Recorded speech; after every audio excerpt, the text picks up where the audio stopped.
Good morning. We go to the next chapter, 8, Financial Statement Analysis. You may be well aware that your board examination paper in accountancy consists of two parts, Part A and Part B. I have completed Part A with the redemption of debentures account up to Chapter 7 of my lessons. Now we go to the Part B, which is broadly known as Financial Statement Analysis. This financial statement analysis deals with financial statements of companies. The purpose of this section, Part B, is to expose to you the practical issues taken up in real life. Though of course there are partnership firms, and the accounting treatment that we have discussed may be relevant to those firms, but number of such firms in the country as well as the world is very minimal in compared to the number of companies. So therefore we need to understand how does these companies use the accounting system in preparing their financial statements.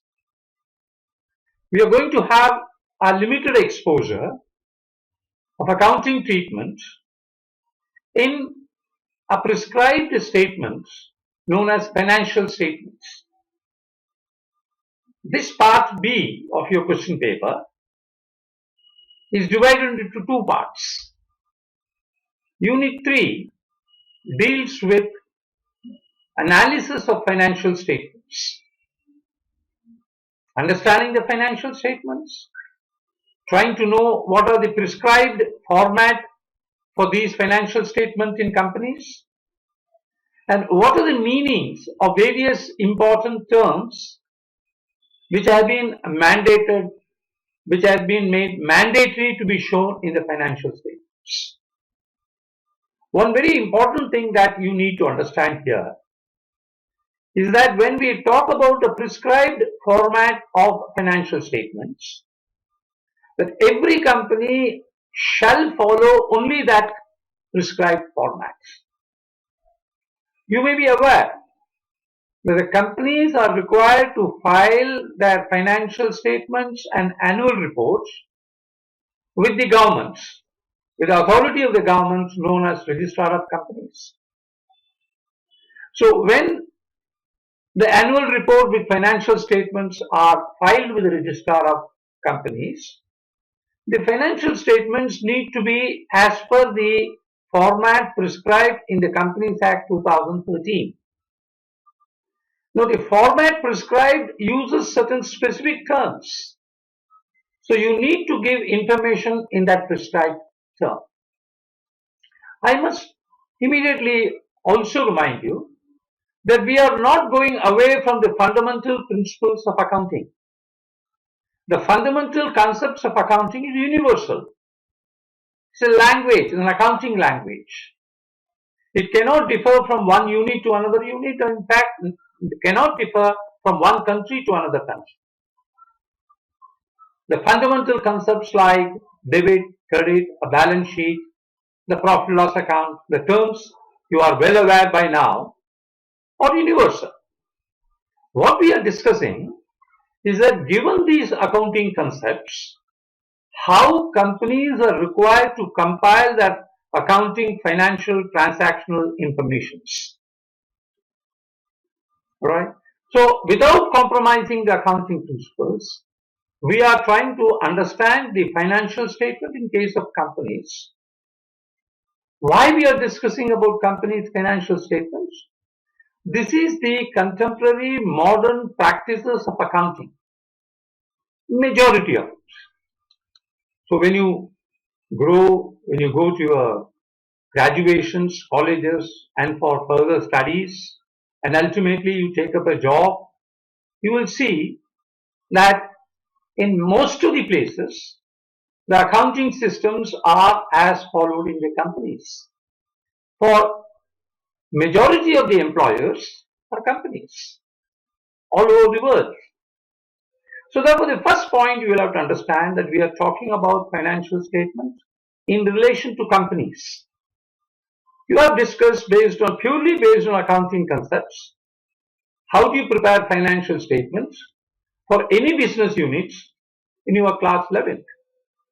Here we are going to discuss the same concepts, but how they are to be presented and shown as per the format prescribed under the Companies Act 2013. Why do we need to know? Because company is the majority form of the organization, the biggest forms of organizations, the largest number of organizations in the society, in the economy, in the world, and therefore we begin with this chapter an exposure to the accounting system in companies. As I've already told you, this part B consists of two portions. One, analysis of financial statements, wherein we will understand the prescribed format and what does the law says while giving this information. What are the important steps that must be followed by people who are engaged in preparing financial statements for companies. After this, we will try to analyze these financial statements. Now, the analysis can be of two types. One is what is known as a comparative analysis. You compare the results of the company, you compare the financial statements of a company with the financial statements of other companies. It could be the other companies, could be similar companies, same sized companies, companies in the same industry, or it could be any company. So therefore there is an object. What is the object? What is the purpose? The purpose is to compare the financial statements of two companies in order to find where there is possibility of any improvement in the company which is actually comparing it. Now we will have 2 or 3 methods of comparative analysis. We will also discuss about the ratios. Ratio is a mathematical term which is simply this: keeping two financial informations in a relative position to find out what is the relationship. So similar ratios can be used in analyzing the information provided in the financial statements. Unit 4, after this Unit 3, the Unit 4 consists of a very important analysis out of these financial statements, what is known as a cash flow analysis. Cash flow statement itself is a legally prescribed statement which every company has to prepare along with financial statements. So basically speaking, financial statement is different, cash flow statement is different. But we are discussing cash flow statement under financial statements analysis because cash flow statement is prepared out of the information provided in the financial statements. So therefore we will also know what is the cash flow statements is under the Act and how to prepare in a simple way. I must of course confess and remind you that these topics are only being discussed at a very preliminary level, at a pure terminological explanations. We are not going deeper into that one, folks. However, my intention is to expose to you what are the international and national issues generally linked to these financial statements as prescribed under the Companies Act 2013. Let us first see what is prescribed in your statements, in your syllabus. Unit 3, which is analysis of financial statements, has broadly 3 portions. First portion is financial statements of a company. Okay, the statements, financial statement, profit loss account and balance sheet in the prescribed forms with major headings and subheadings as provided in Schedule 3 to the Companies Act 2013. You must clearly remember the term Schedule 3. Schedule 3 means under Section 129, it means the profit loss account of a company and balance sheet of a company. Okay. After going through this chapter, you will be able to develop the understanding of a major headings and subheadings in a balance sheet and profit loss accounts. There are certain things which we will not discuss it, though of course it forms a part of statements, like the terms like exceptional items, extraordinary items from distributed operations are excluded. Now, then we will also see what is the objectives of these financial statements analysis. Why do you make this analysis? Say, for example, I use the term comparative analysis. Why do we need a comparative analysis? We will be able to talk about the meanings, objectives of financial statement analysis, and mind you, the limitations of financial statement analysis. Okay. And there are different tools of financial statement analysis, something which is prescribed in your syllabus, comparative statements, common size statements. Suppose a company has got a total capital of 100 crores.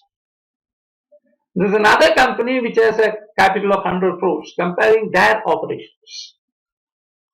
A company has got a sales turnover of 1000 crores. There is another company which has a sales turnover of 1000 crores.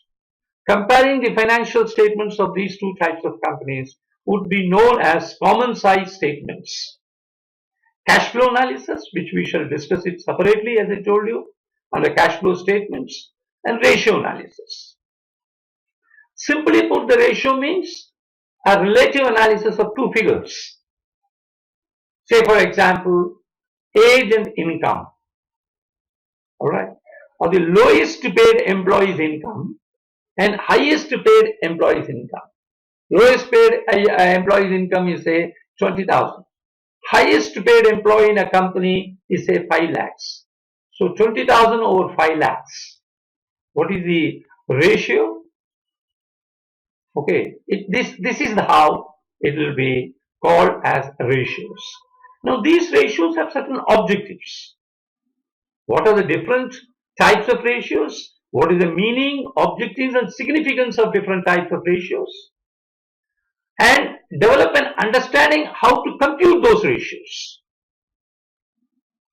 Why do you need to have a ratio analysis and how to compute the ratio analysis?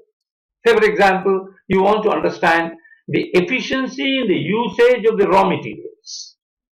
Raw materials is collectively comes under the heading known as inventories.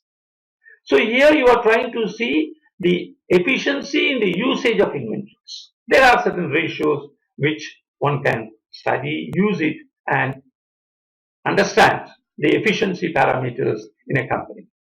Similarly, there are activity ratios. There are sales activity, there are production activity, there is a recruitment activity, there are finance activities. For different activities, you want to find out whether the objectives are achieved, whether there is an efficiency, all these. So there again, there can be ratios. Finally, very important ratio is a profitability ratio. Profit, you know, is a net profit. But net profit, how it compares with the total capital, how it compares with the sales turnover, how it compares with the previous years, how it compares with other companies. These are the different types of profitability ratios which we can discuss and see in this chapter. So with this brief summary of the Unit 3 of your Part B, we have discussed what is the objective of this unit.